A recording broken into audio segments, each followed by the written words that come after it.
यह एक महत्वपूर्ण क्वेश्चन है, इसको थोड़ा केयर करके समझना होगा। Prove that if A B are two elements of a group G. अब यहाँ ये ध्यान देना है कि यह जी को ग्रुप दिया है, then the equation A X is equal to B and Y A is equal to B have a unique solution for X and Y in G. इस क्वेश्चन का क्या मतलब है? यह जी को ग्रुप दिया है और इसी जी का दो एलिमेंट ए और बी है, ए और बी। तो यह एक इक्वेशन दिया गया है, इसमें अननोन क्वांटिटी है एक्स। तो हमको यह दिखाना है कि यदि जी ग्रुप है और उस ग्रुप के एलिमेंट ए और बी हैं, तो इस इक्वेशन का जो सॉल्यूशन होगा वो सॉल्यूशन जी में होगा और यूनिक होगा। ये दो चीज़ें दिखानी है। तो सबसे पहले हम इसको ले लेते हैं, यानी इस प्रूफ में इक्वेशन यदि हमने ले लिया A X is equal to B. अब कोई एक इक्वेशन है तो उस इक्वेशन का सॉल्यूशन क्या होता है, यानी जो अननोन क्वांटिटी है उस अननोन क्वांटिटी में ऐसी वैल्यू उसकी जगह रखें जो उस इक्वेशन को सेटिस्फाई कर दे, वही उस इक्वेशन का सॉल्यूशन होगा। एग्जाम्पल के लिए जैसे मान लो 4x इज इक्वल टू 12, यह एक इक्वेशन दिया गया है। तो इस इक्वेशन का सॉल्यूशन x जो अननोन है उसकी वह वैल्यू होगी जिसको यहाँ रखो तो इस इक्वेशन को सेटिस्फाई कर ले। यानी इसमें x इज इक्वल टू 3 यदि हम यहाँ रखें तो 4 इंटू 3 12 होगा जो इसके इक्वल है, यानी इस इक्वेशन को सेटिस्फाई कर लिया। तो x इज इक्वल टू 3 इस इक्वेशन का सॉल्यूशन हो गया। तो हमें ये देखना है कि इस इक्वेशन में x की जगह क्या रखें कि इस इक्वेशन को सेटिस्फाई कर ले। तो जो रखने पर इस इक्वेशन को सेटिस्फाई कर लेगा वही इस इक्वेशन का सॉल्यूशन हो जाएगा। अब जैसे इस इक्वेशन से एक एग्जाम्पल के रूप में जो रखा है, इसी से इसको हम लोग समझने का प्रयास करें। अब यहाँ हमको x की क्या वैल्यू रखें जो यहाँ रखने पर इस इक्वेशन को सेटिस्फाई करे, तो वह वैल्यू निकालने का तरीका है कि x की वैल्यू एक तरफ अकेले करो और शेष x के साथ जो है उसको ट्रांसपोज कर दो।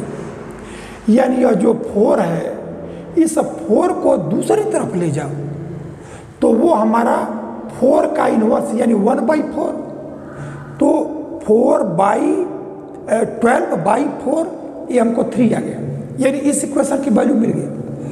अब इसमें ax is equal to b, इसमें हमें देखें कि x की वैल्यू क्या रखें तो x ये सेटिस्फाई हो, तो इसमें 3 रखा गया।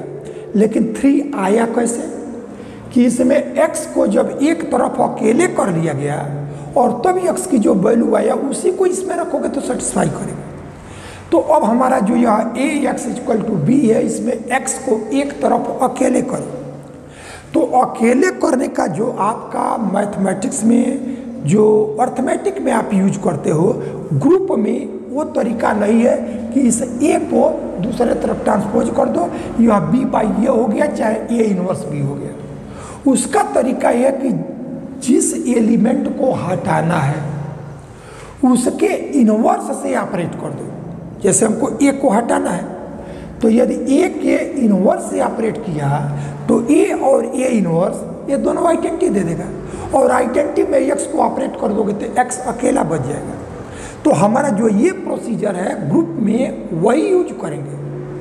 तो अब हम क्या करें कि ए इनवर्स से ऑपरेट करेंगे, तो यह A inverse A x value में परिवर्तन ना हो, इसलिए ए इनवर्स इधर भी हमको लाना पड़ेगा। अब ए इनवर्स ए यह आइडेंटिटी दे दिया, आइडेंटिटी दे दिया।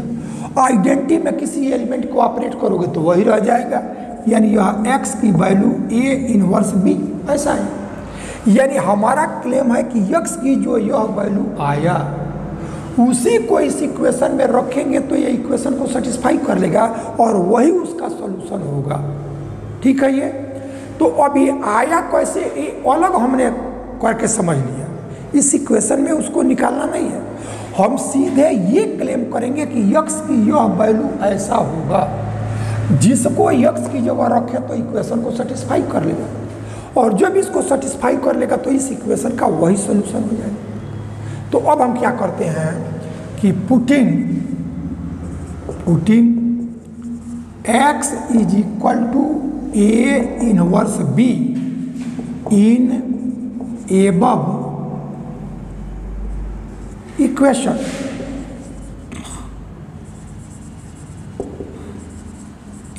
x is equal to b, तो यह a x की जगह a इनवर्स b और हमारा ये वैल्यू दूसरा साइड आपका b है।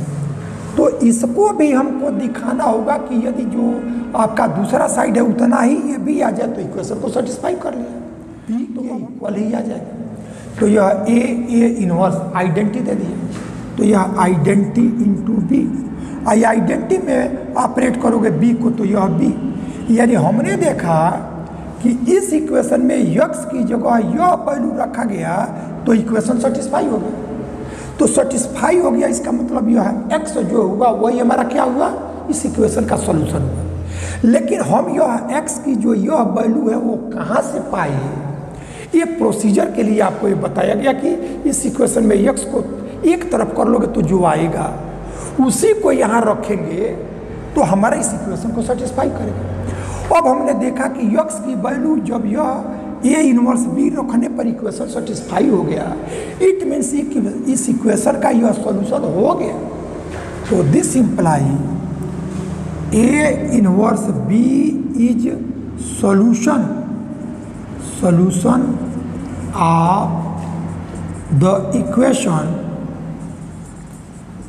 Of the equation ax is equal to b, इस इक्वेशन का सॉल्यूशन हो गया। अब दो चीजें और अभी हमको दिखानी है। देखो क्या कि यह जो इक्वेशन है, इस इक्वेशन का जो सॉल्यूशन होगा वह यूनिक होगा और g में होगा। अब जैसे देखो कि तुम्हारा एक इक्वेशन यदि हमने लिख लिया x + 5 इज इक्वल टू 3, तो इस x का इस इक्वेशन का सॉल्यूशन हो गया -2, तो इस इक्वेशन का सॉल्यूशन तो -2 हुआ। लेकिन यदि ये कहा जाए कि इस इक्वेशन का सॉल्यूशन नेचुरल नंबर में होगा तो नेचुरल नंबर में नहीं होगा, लेकिन यदि इस इक्वेशन का कहे कि सॉल्यूशन इंटीजर में होगा तो होगा। तो हमने सिर्फ यहाँ एक चीज़ दिखाया कि इस इक्वेशन का सॉल्यूशन a इनवर्स b हो गया, क्योंकि इस इक्वेशन में x की जगह a इनवर्स b को रखा तो दोनों साइड सेम आ गया, यानी इस इक्वेशन को x equal to a inverse b satisfy कर लिया। तो यह सॉल्यूशन हो गया। अभी सिर्फ हमने ये दिखाया है, अब हमको दिखाना है कि जो ये सॉल्यूशन होगा वह g में होगा। तो अब ये g में हो, इसके लिए हम कैसे दिखाएंगे? तो एक क्वेश्चन में दिया है कि a b are 2 elements of group g, तो जो यह x की वैल्यू आया है a इनवर्स b, इसमें a b यह दोनों g के एलिमेंट है, क्वेश्चन में दिया है। अब यहाँ a इनवर्स है, तो जब a g में है और g ग्रुप है तो ये इनवर्स भी होगा। तो this imply a inverse b belongs to g since g is group, यह ग्रुप है और इनवर्स प्रॉपर्टी से जो एलिमेंट g में होगा सबका इनवर्स मिलेगा। यदि किसी एक एलिमेंट का इनवर्स नहीं मिले तो फिर वो ग्रुप नहीं होगा, और यह ग्रुप दिया है इसलिए प्रत्येक एलिमेंट का इनवर्स है। तो हमारा a इनवर्स और b यह आ गया। अब इन दोनों के बीच को प्रोडक्ट किया गया, तो जब a इनवर्स और b दोनों g में है इसलिए a इनवर्स इंटू b यह भी g में होगा by closure property, g group है। तो ये हमारा बाई क्लोजर प्रॉपर्टी, ये क्लोजर प्रॉपर्टी से ऐसा हो गया। तो हमने यह दिखाया कि इस इक्वेशन का यह सॉल्यूशन होगा, x = a इनवर्स b, यह सॉल्यूशन होगा, और जो सॉल्यूशन है वो g में होगा। ये दो चीजें दिखा दिया। अब हमको दिखाना होगा कि इस इक्वेशन का जो सॉल्यूशन होगा वह यूनिक होगा, यानी इस इक्वेशन में x की दो वैल्यूज नहीं होंगी जो इस इक्वेशन को सेटिस्फाई करेगा, केवल एक ही वैल्यू होगा। तो कल हम लोगों ने वर्क किया था, यूनिकनेस दिखाने का तरीका ये होता है कि जो चीज़ हमको दिखानी है कि एक ही है यानी यूनिक है, उसको हम दो मान लेते हैं और दोनों को दिखा देते हैं कि वो इक्वल हो जाए। तो यदि ऐसा दिखा दिए तो हमारा यूनिक हो गया, क्योंकि दो ले रहे हैं, दोनों इक्वल हो जा रहा है। तो इस इक्वेशन का हमने ये देखा कि सॉल्यूशन मिलेगा और वो सॉल्यूशन जी में होगा। अब हमको दिखाना है कि वह सॉल्यूशन क्या होगा, यूनिक होगा। तो अब हम दिखाएंगे कि इस इक्वेशन का सॉल्यूशन यूनिक होगा।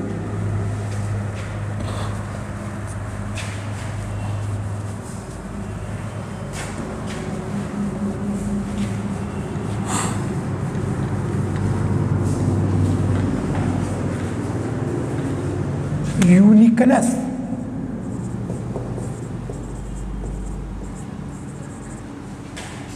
Of solution.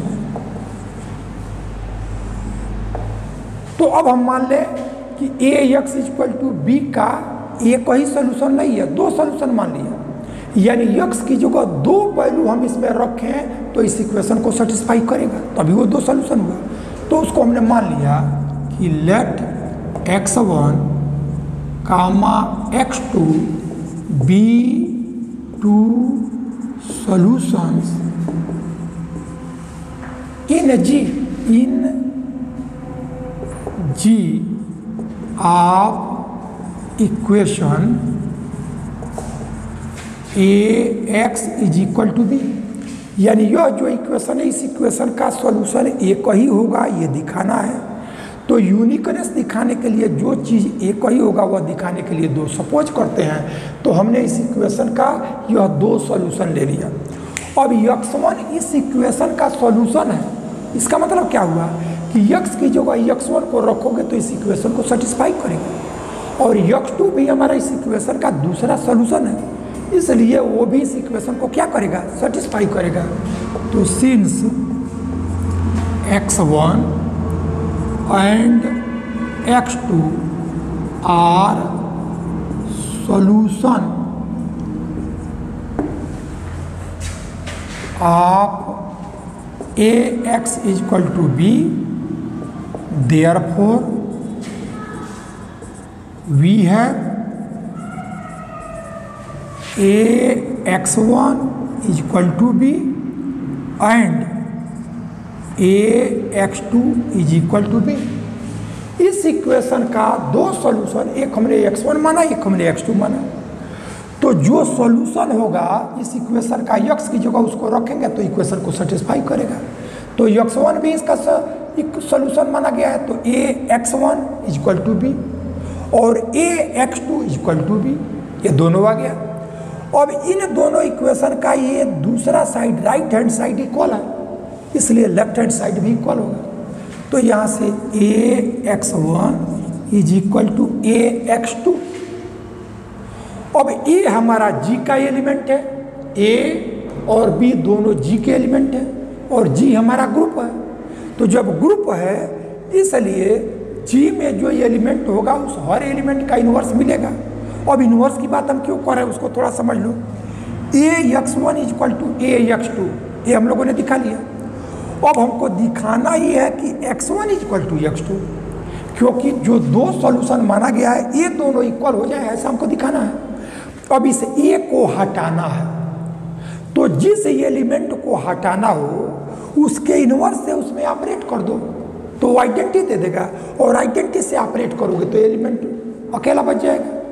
तो अब इस a को हटाना है, तो ये को हटाने के लिए हमको a इन्वर्स से ऑपरेट करना पड़ेगा। अब हम ये देखें कि a इन्वर्स इस सेट में है कि नहीं, होगा तब उससे ऑपरेट करेंगे।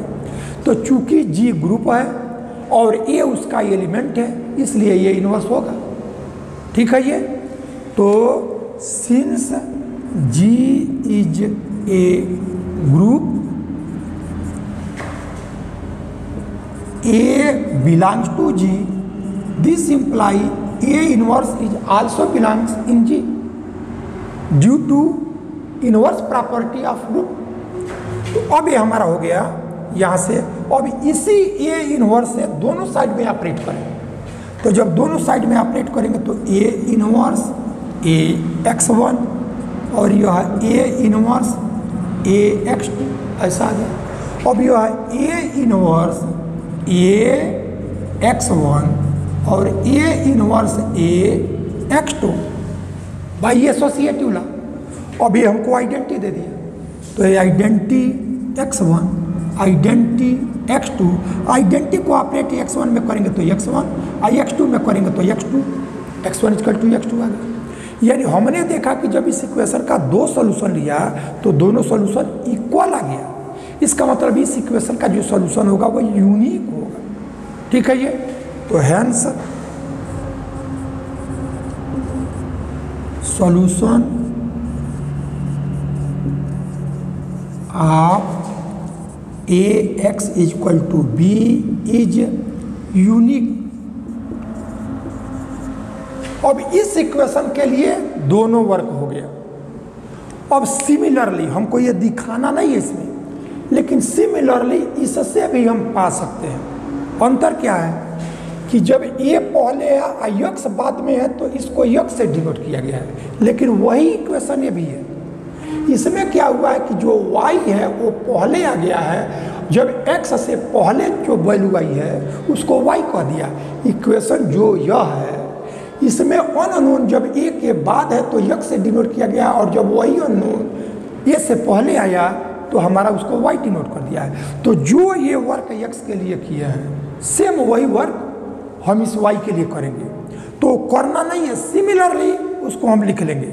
लेकिन समझने के लिए अब देखो ये यहाँ से y की जगह क्या रखे कि ये इक्वेशन सेटिस्फाई हो, तो उसमें हमको चाहिए y की जगह यह B A इनवर्स। इस y की जगह अब y की वैल्यू निकालोगे तो इस A को हटाना पड़ेगा। तो A इनवर्स से इधर भी ऑपरेट करो, A इनवर्स से इधर भी। जब ये इधर था तो A इनवर्स को लेफ्ट से लिया, और जब ये राइट में तो A इनवर्स को राइट से लेना पड़ेगा। तब A इनवर्स इधर राइट से तो इधर भी A इनवर्स राइट में होगा। तो यानी y की वैल्यू B A इनवर्स लेंगे। तो जब y की वैल्यू B A इनवर्स लिखेंगे तो A इनवर्स और A आइडेंटिटी दे देंगे, और y की वैल्यू हमारा जो B बचा वो इक्वेशन को सेटिस्फाई कर लिया। यानी इस इक्वेशन का सॉल्यूशन हमारा y is equal to B A inverse होगा। अब वो B A इनवर्स भी हमारा G में होगा, क्योंकि A B हमारा G में है, G ग्रुप है, तो A इनवर्स G में होगा, और B into A inverse A भी G में हो जाएगा। और यूनिकनेस जो हम x लिखा करते थे अब उसको y1 और y2 ले लेंगे। ठीक है ये। तो सिमिलरली आगे लिखेंगे, सिमिलरली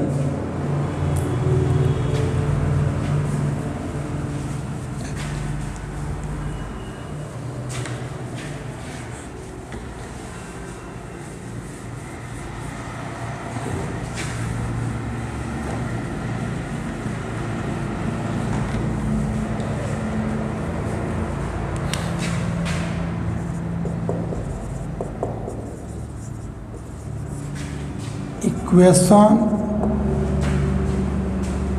y, ये देखो इक्वेशन का शार्प फॉर्म है, मतलब ए लगाया गया है डॉट, इसका मतलब इक्वेशन को ऐसे यस वो यन डॉट लगा देते हैं, इसका मतलब सॉल्यूशन का वो शार्प फॉर्म है। तो equation y a b, similarly equation y a b has unique solution in G। ऐसे जैसे उसको दिखाया वैसे इसको दिखा लेंगे। इस तरह से थ्योरम कंप्लीट।